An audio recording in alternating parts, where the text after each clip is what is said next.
Rope May Quinto at Nery Naig Miranda hinaharap ang kasong investment scam.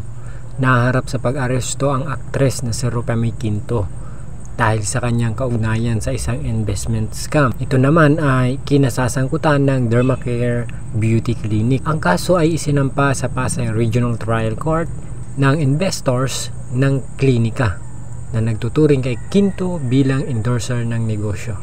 Ayon sa mga ulat, may 4 na warrant of arrest laban kay Quinto. Possible, anumang oras, pwede itong isilbi sa kanya.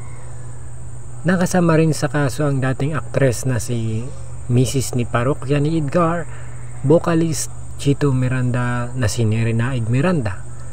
Naglabas ng pahayag si Chito na nagsasabing hindi sila nakatanggap ng anumang notification mula sa korte tungkol sa kaso. Nagulat sila sa pag-aresto kay Nery at humihingi ng pagbasura ng kaso dahil naniniwala silang endorser lamang ang papel ni Nery at walang kinalaman sa operasyon ng negosyo o pagkolekta ng pera. Ilang araw bago ang paglabas ng resolusyon mula sa Securities and Exchange Commission na nagbabawal sa Dermacare na kumuha ng investors, nag-post si Nery sa Facebook na hindi siya kasama sa beauty clinic. Pero ayon kay SEC Director Philbert Catalino Flores III, nakipag-ugnayan umano si Nery sa mga investors ng Beyond Skincare, ang kumpanyang iniimbestagahan ngayon.